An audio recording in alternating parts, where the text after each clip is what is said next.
Welcome to CCTV. నేను రఫీ. ఈ రోజు తీన్మార్ మల్లన్న ఎవరైతే ఉన్నాడో ఇతను కొత్త పార్టీ అయితే పెట్టడం జరిగింది. దాన్ని ప్రకటించిండు తెలంగాణ రాజ్యాధికార పార్టీ. అసలు మల్లన్న పార్టీ పెట్టడానికి గల కారణాలు ఏంటి, అసలు మల్లన్న పార్టీ ఎందుకు పెట్టిండు అని చూసుకుంటే, ఫస్ట్ ఆఫ్ ఆల్ ఈయన జర్నలిస్టు. V6లో మల్లన్న అనే పేరుతో ఒక ముసలాయన క్యారెక్టర్లో తెలంగాణ భాషలో అందరినీ మెప్పించిండు. ఏదైతే ప్రజల సమస్యలు ఉంటాయో వాటి మీద సెటరికల్ గా మాట్లాడి ఫేమస్ అయినారు. తర్వాత రాను నెక్స్ట్ ఏదైతే పొలిటికల్ లో బాగా కేసీఆర్ తర్వాత చూసుకుంటే, కేసీఆర్ అధికారంలోకి వచ్చిన తర్వాత కేసీఆర్ ని ఇష్టం వచ్చినట్టు మాట్లాడడం మొదలుపెట్టిండు. ఎలా అంటే బండబూతులు. అసలు కేసీఆర్ ని ఇట్లా తిడతారు అనేది కూడా ఎవరికి తెలియదు. అసలు కేసీఆర్ ని ఇంతగానో తిట్టిన వ్యక్తి ఎవరు లేదు తెలంగాణలో. ఫస్ట్ ఆఫ్ ఆల్ అట్లా స్టార్ట్ చేసింది తీన్మార్ మల్లన్నే. రేవంత్ రెడ్డి కొంతవరకు తిట్టాడు కానీ లిమిట్ దాటాడు ఆయన.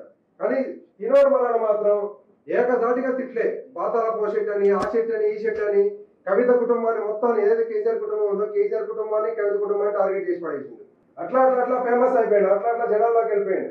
రాను కూడా ఆయన ఎక్కువ మందిని, ఏదైతే వికలాంగులు అలాంటి వాళ్ళు ఉంటారు కదా, వాళ్ళందరినీ కూడా తన స్టూడియో పిలిపించుకొని కొంతమంది చదువుకోవడానికి ఇబ్బంది పడే వాళ్ళని ఇతనికి తోచిన సాయి ఇతను ఒక ఆర్గనైజేషన్ పెట్టి దాని ద్వారా జనాలకు హెల్ప్ చేయడం మొదలుపెట్టిండు. అలా ఇతను స్టెప్ బై స్టెప్ పైకి ఎదుర్కొంటూ వచ్చి ఫస్ట్ ఎమ్మెల్సీ ఎలక్షన్ లో పోటీ చేసినప్పుడు ఓడిపోయాడు పల్లా రాజశేఖర్ చేతుల్లో. తర్వాత సెకండ్ టైం పోటీ చేసినప్పుడు గెలిచిండు.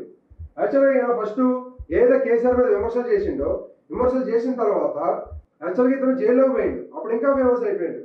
జైల్లో ఎందుకు పోయిందంటే కేసీఆర్ ప్రభుత్వం మీద ఇతను ఇష్టం వచ్చినట్టు మాట్లాడటం వల్ల, కేసీఆర్ ఇష్టం వచ్చినట్టు బుద్ధులు తిట్టడం వల్ల కేసీఆర్ జైల్లో పెట్టించాడు. ఇతన్ని పెట్టించిన తర్వాత సపోర్ట్ గా వచ్చింది బీజేపీ పార్టీ సపోర్ట్ చేసి దగ్గర ఉండి లాయర్స్ ని పెట్టి బయటికి తీసుకొచ్చిన తర్వాత బీజేపీలో జాయిన్ అయిన కొన్ని రోజులకి ఏమైందేమో మళ్ళీ మానేసి బయటకు వచ్చేసిండు. నేను బీజేపీలో లేను అని చెప్పిండు. తర్వాత 2023లో కాంగ్రెస్ లో జాయిన్ అయ్యిండు.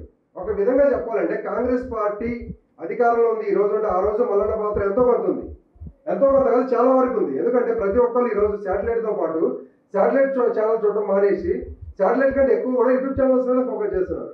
ఇతర లైవ్ ఒకప్పుడు 30,000 నుంచి 40,000 మంది చూసేవాళ్ళు. అంతేకాకుండా కేసీఆర్ చేసిన ఏదైతే మిస్టేక్స్ ఉన్నాయో వాటన్నిటి మీద వ్యతిరేకంగా పోరాడి, వ్యతిరేకంగా మాట్లాడి ప్రజల్లో ఏదో ఉద్యమంలో తీసుకెళ్ళిపోయింది. ఒక పేపర్ పెట్టుకొని స్టార్ట్ చేసి జనాలకు ఉద్యమ రూపంలో వెళ్ళిపోయింది. అట్లా కాంగ్రెస్ పార్టీలో 2023లో జాయిన్ అయిన తర్వాత వన్ ఫైన్ డే మారిపోతాడు అనమాట. బీజేపీలో ఎట్లయితే మారిపోయిందో వన్ ఫైన్ డే కాంగ్రెస్ లో కూడా మారిపోయిండు. 2025లో ఈయన సస్పెండ్ చేసిరు. షోకాజ్ నోటీస్ ఇచ్చేసి సస్పెండ్ చేసిరు.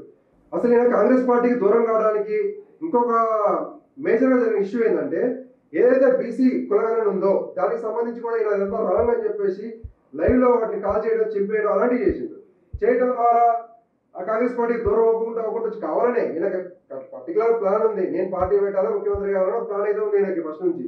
దాని ప్రకారమే ఆ బీసీ బిల్లు కావాలని చెప్పేసి బీసీ బిల్లు ఏదైతే ఆ కులగణన ఉందో ఆ కులగణన తప్పని చెప్పేసి ప్రజల్లోకి తీసుకెళ్లిపోయాడు. ప్రజల్లో బీసీ ఈ బీసీ బిల్లుల గురించి, బీసీ సమాజం గురించి వెలుగులోకి తీసుకొచ్చిన వ్యక్తి ఇప్పుడు ఈ రోజు నలుగురు మాట్లాడుకుంటున్నారంటే తెలంగాణ రాష్ట్రంలో ఈయన ముఖ్య కారణం కూడా చెప్పొచ్చు. ఇలా 2020లో సస్పెండ్ అయిపోయిన తర్వాత కవితను ఇష్టం వచ్చినట్టు మాట్లాడి కంచం పోతు అని చెప్పేసి అక్కడ వివాదాల్లోకి వెళ్ళిండు. 8 అటాకులు కూడా జరిగినాయి అప్పుడు. తర్వాత ఆయన ప్లాన్ ఏదైతే ఉందో ఫస్ట్ నుంచి ఆయన ప్లాన్ ఏంది, ఖచ్చితంగా ఒక పార్టీ పెట్టాలి, నేను ముఖ్యమంత్రి అభ్యర్థిగా ఉండాలి, బీఫామ్స్ నేనే ఇవ్వాలనేది ఈయన టార్గెట్. దాని ప్రకారం ఆయన పార్టీ పెట్టిండు. ఈ రోజు దాన్ని ప్రకటించిండు. తీన్మార్ మల్లన్న కొత్త పార్టీ చింతపాడు నవీన్ అలియాస్. ఈయన తెలంగాణ రాజ్యాధికార పార్టీ అనేది ఈ రోజు పెట్టడం జరిగింది. నాకు తెలిసినంత వరకు ఏంటంటే, ఈయన ఇప్పుడు పార్టీ ప్రకటించడానికి గల కారణం జూబ్లీహిల్స్ బై ఎలక్షన్స్ ఏదైతే ఉన్నాయో ఈయన తెలంగాణ రాజ్యాధికార పార్టీ నుంచి ఈయన నిలబడే అవకాశం అయితే ఎక్కువగా అనిపిస్తుంది. ఎందుకంటే ఈయన నెక్స్ట్ నిలబడాలి అంటే మళ్ళీ ఎమ్మెల్యేలకి, ఎంపీలకి నిలబడాలంటే ఇంకా చాలా టైం పడుతుంది. ఇప్పుడు ఈయన రెడీలో ఉన్న హాట్ కేక్ ఏంటంటే జూబ్లీహిల్స్ ఎలక్షన్స్. ఈయన దగ్గర అధికంగా కూడా గట్టిగానే ఉన్నాడు కాబట్టి అవి కూడా బాగానే ఉంటాయి దగ్గర. కాబట్టి అక్కడి నుంచి నిలబడే అవకాశం ఉంది. అంతేకాకుండా కవిత కూడా ఏదైతే కొత్త పార్టీ పెట్టాలనుకుంటున్నారో ఆమె కూడా అక్కడి నుంచి నిలబడడానికి ప్రయత్నం అయితే చేస్తున్నారు. ఎందుకంటే ఎమ్మెల్యే సీట్ అనేది చాలా కీలకం. రాష్ట్ర స్థాయిలో ఎమ్మెల్యే వాళ్ళు చాలా పవర్ఫుల్. ఎమ్మెల్యే సీట్ అనేది చాలా పవర్ఫుల్. అందులో జూబ్లీహిల్స్ ఎమ్మెల్యే అంటే ఇంకా పవర్ఫుల్ ఉంటుంది. కాబట్టి ఈయన అసలు సక్సెస్ అవుతారా, సక్సెస్ కాదా, అసలు లేదంటే ఈయన బీఫామ్లు ఇచ్చి వేరే వాళ్ళు నిలబెడతారా, ఈయన నిలబడతారా అనేది అయితే చూడాలి. ఖచ్చితంగా అయితే నిలబడే అవకాశం ఉంది. ఎందుకంటే రాజ్యాధికార ఏదైతే పార్టీ పెట్టారో వాళ్ళు తెలంగాణ రాజ్యాధికార పార్టీ అని, దీని నుంచి అయితే ఖచ్చితంగా బీఫామ్లు వెళ్తాయి. ఇప్పుడు దగ్గరగా ఎమ్మెల్యే సీట్లు ఎన్నైతే ఉన్నాయో వాటిలన్నిటికీ కూడా బీఫామ్ ఇస్తాడు. ఈయన దగ్గర ఇప్పుడు ఒక పార్టీ ఉన్న వ్యవస్థ ఉంది కాబట్టి ఈయన అంతమంది కూడా బీఫామ్ ఇచ్చే అవకాశం ఉంది. కాబట్టి ఈయన ఇప్పుడు కింగ్ అయిపోయినాడు పార్టీకి. మొన్నటి వరకు ఏంది, వేరే వాళ్ళ దగ్గర పనిచేసినట్లే, వేరే పార్టీలో పనిచేస్తున్న అంటే ఏముంది, వాళ్ళు ఏం చెప్తారు వినాలి. కేసీఆర్ పార్టీలో అంటే బీఆర్ఎస్ లో కేసీఆర్ ఏం చెప్తా వినాలి. ఈ రేవంత్ రెడ్డి పార్టీలో రేవంత్ రెడ్డి రాహుల్ గాంధీ ఏం చెప్తా వినాలి. కానీ ఈయన అట్లా కాదు. ఈయన సొంత పార్టీ పెట్టుకున్నాడు. ఈయనైతే స్టార్ట్ చేసిండు. రెండోది వచ్చేసి స్థానిక ఎన్నికలు.